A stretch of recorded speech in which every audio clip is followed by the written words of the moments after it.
Hi, so I will be reading to you Annie and the Old One.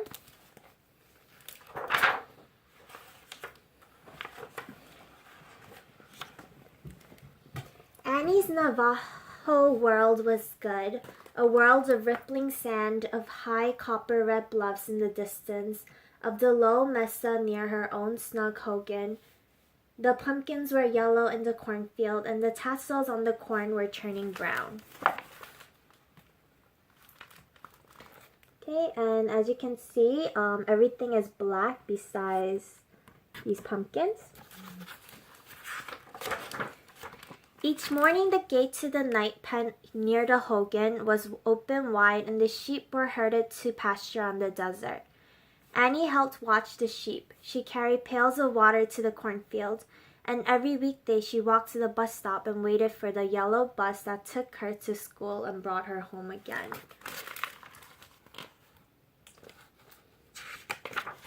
Okay.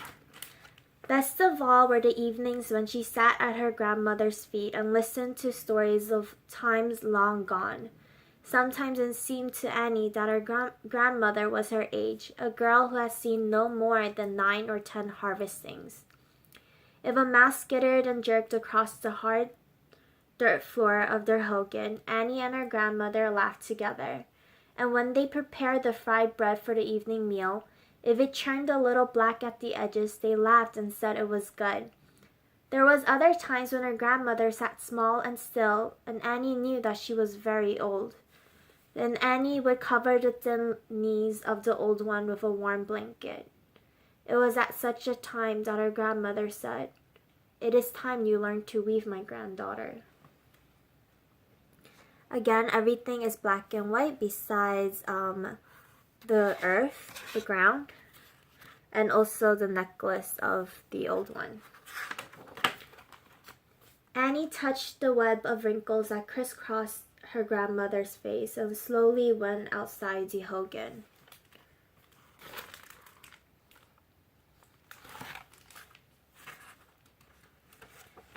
Beside the door, her father sat cross-legged, working with fire and silver, making a handsome, heavy necklace. Annie passed him and went to the big loom where her mother sat weaving. Annie sat beside the loom watching while her grandmother slid the weaving stick in place among the strings of the warp. With red wool, her mother added a row to a slanting arrow of red bright against the dull background. Annie's thought wandered. She thought about the stories her grandmother had told. Stories of hardship when rains flooded the desert, of dry weather when rains did not fall and the pumpkins and corn were dry in the field. Annie looked out across the sand where the cactus bore its red fruit and thought about the coyote, God's dog, guarding the scattered hogans of the Navajos. And they're working on the loom, the mother and Annie. Annie watched while her mother worked. She made herself sit very still. After a time, her mother looked at her and smiled. "Are you ready to weave, my granddaughter?" Annie shook her head. She continued to watch while her mother twisted the weaving stick in the warp, making a shed for the strands of gray and red wool. At last her mother said softly, "You may go," almost as though she knew what Annie wanted. Annie ran off to find her grandmother, and together they gathered twigs and brush to feed the small fire in the middle of the hogan. When the evening meal was done, the old grandmother called her family together. Annie and her mother and father stood quietly, respectfully, waiting for the grandmother to speak. A coyote called shrilly from the mesa. There was no sound in the hogan, there was no sound at all, except the small snap of the dying fire.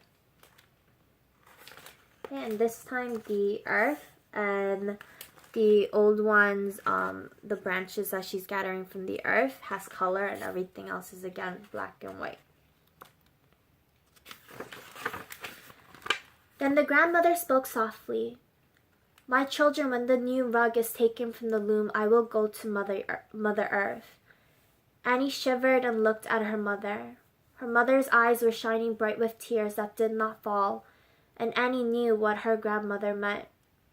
Her heart stood still and she made no sound. The old one spoke again. You will each choose the gift that you wish to have. Annie looked at the hard earth, swept smooth and clean. What will you have, my granddaughter? The grandmother asked. Annie looked at a weaving stick propped against the wall of the hogan. This was the grandmother's own weaving stick, polished and beautiful with age. Annie looked directly at the stick. As though Annie had spoken, her grandmother nodded. My granddaughter shall have my weaving stick. Okay.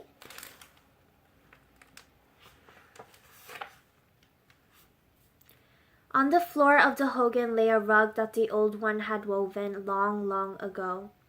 Its colors were mellowed and its warp and welt were strong. Annie's mother chose the rug. Annie's father chose the silver belt studded with turquoise that was now loose around the small waist of the old one. Annie folded her arms tightly across her stomach and went outside, and her mother followed. How can my grandmother know she will go to Mother Earth when the rug is taken from the loom? Annie asked. Many of the old ones know, her mother said. How do they know? Your grandmother is one of those who live in harmony with all nature, with earth, coyote, birds in the sky. They know more than many will ever learn. Those old ones know.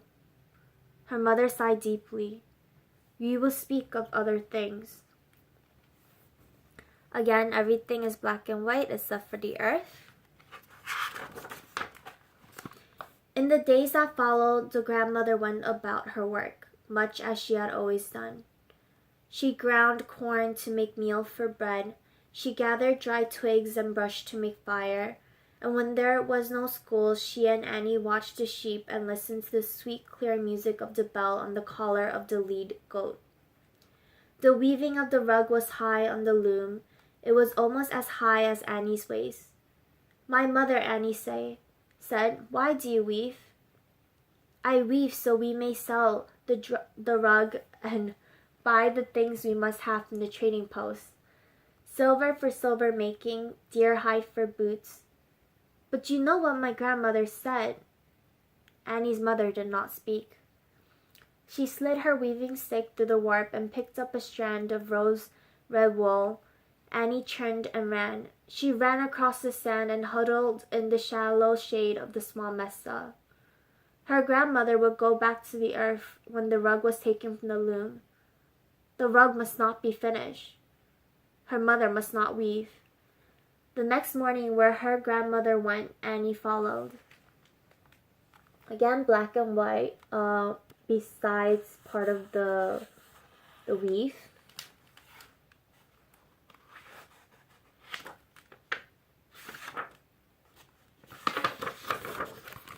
When it was time to go to the bus stop to meet the school bus, she dawdled, walking slowly and watching her feet. Perhaps she would miss the bus. And then quite suddenly she did not want to miss it. She knew what she must do. She ran hard as fast as she could, breathing deeply, and the yellow bus was waiting for her at the stop. She climbed aboard. The bus moved on, stopping now and then at hogans along the way. Annie sat there alone and made her plan.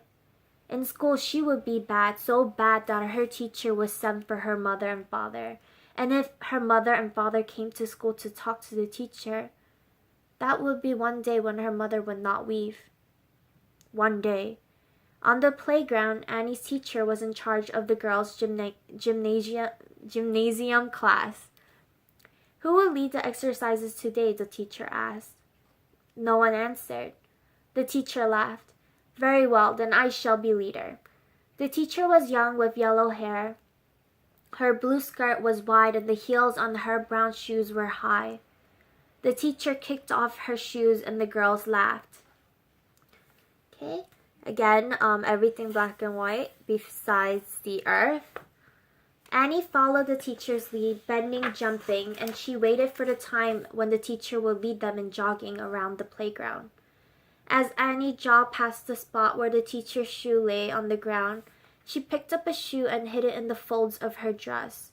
And when Annie jogged past the trash can, she dropped the shoe inside.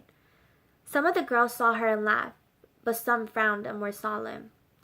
When the line jogged near the schoolhouse door, Annie slipped from the line and went inside to the room and her own desk. Clearly, she heard the teacher as she spoke to the girls outside. "The other shoe, please." Her voice was pleasant. There was silence. Limping, one shoe on and one shoe gone, the teacher came into the room. The girls followed, giggling and holding their hands across their mouths. "I know it's funny," the teacher said, "but now I need a shoe." Annie looked at the boards of the floor. A shiny black beetle crawled between the cracks. The door opened and a man teacher came inside with a shoe in his hand. As he passed Annie's desk, he touched her shoulder and smiled down at her. "I saw someone playing tricks," he said. The teacher looked at Annie and the room was very still. Okay, once again, everything is black and white, and if you see over here, the ground is the only one with the color. When school was over for the day, Annie waited. Timidly, with hammering heart, she went to the teacher's desk. "Do you want my mother and father to come to the school tomorrow?" she asked. "No, Annie," the teacher said. "I have the shoe. Everything is all right." Annie's face was hot and her hands were cold. She turned and ran. She was the last to climb on the bus. Finally, there was her own bus stop. She hopped down and slowly trudged the long way home. She stopped beside the loom. The rug was now much higher than her waist. This one had no color. That night she curled up in her blanket. She slept lightly and awakened before dawn. There was no sound from her mother's sheepskin.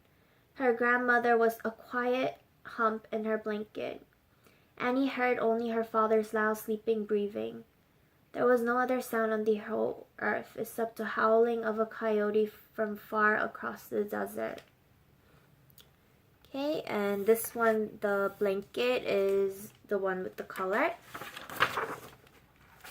In the dim light of early morning, Annie crept outside to the night pen where the sheep were sleeping. The dry wood creaked when she opened the gate and pushed it wide open against the fence. She tugged at the sleeping sheep until one stood quietly. Then the other stood also uncertain, shoving together. The lead goat turned toward the open gate, and Annie slipped her fingers through his belled collar. She curled her fingertips across the bell, muffling its sound, and let the goat through the gate. The sheep followed. She led them across the sand and around the small mesa where she released the goat. "Go," she said. Okay, and the earth is where the color is this time. She ran back to the hogan and slithered under her blanket and lay shivering. Now her family would hunt the sheep all day. This would be a day when her mother would not weave. And there is weave, the color. When the fullness of morning came and it was light, Annie watched her grandmother rise and go outside. Annie heard her call, "The sheep are gone." Annie's mother and father hurried outside and Annie followed. Her mother moaned softly, "The sheep, the sheep." "I see them," the grandmother said. "They graze near the mesa."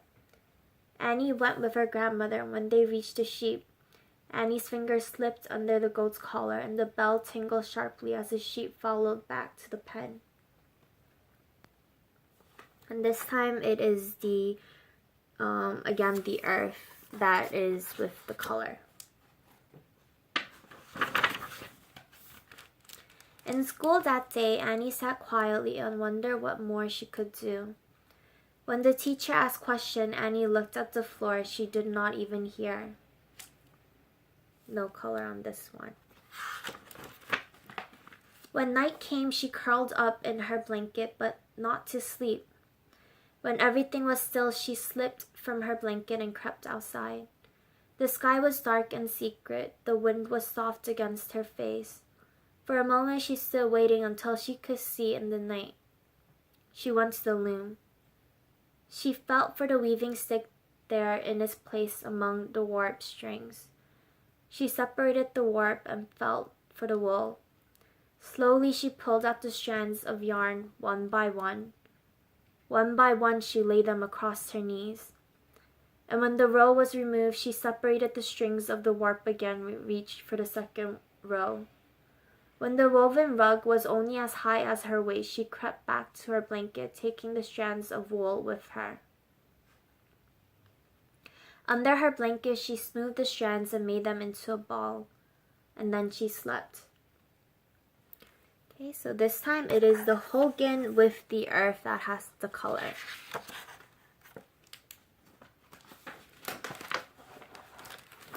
The next day, Annie removed another day's weaving. In the morning, when her mother went to the loom, she looked at the weaving, puzzled. For a moment, she pressed her fingers against her eyes. The old one looked at Annie curiously. Annie held her breath. The third night, Annie crept to the loom. A gentle hand touched her shoulder.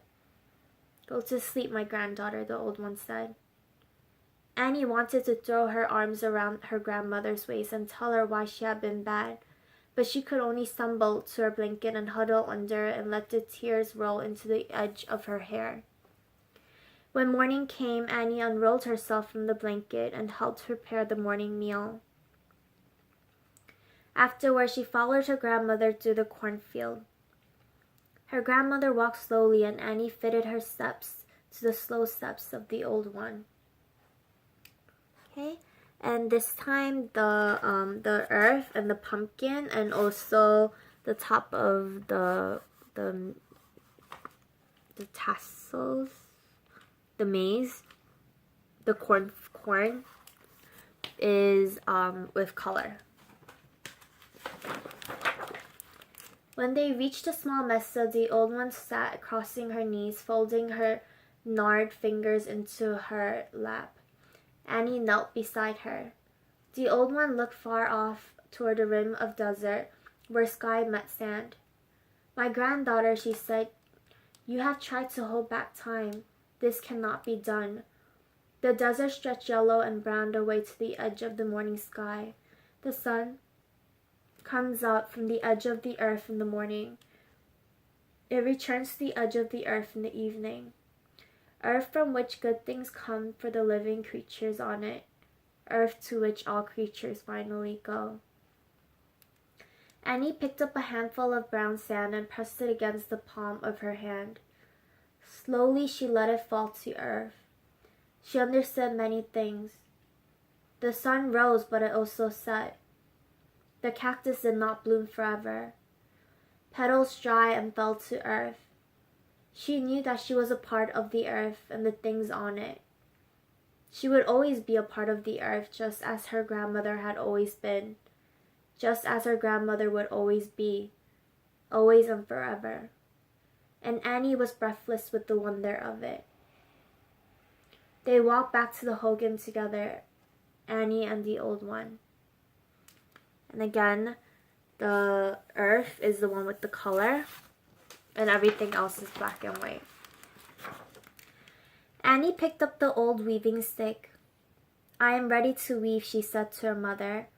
"I will use the stick that my grandmother has given me." She knelt at the loom. She separated the warp strings and slipped the weaving stick in place as her mother had done, as her grandmother had done. Okay. She picked up a strand of gray wool and started to weave. Okay, again, black and white besides the weave. So, that is the end. And I'm not sure if everyone was able to see the illustrations clearly, but a pattern that was noted from the illustration was that the earth and the weave were the only ones with the color, and everything around nature, everything that represented nature and the earth was the one with colors. So that is a pattern that if it wasn't clear from the video recording, that is something to know. Thank you for listening.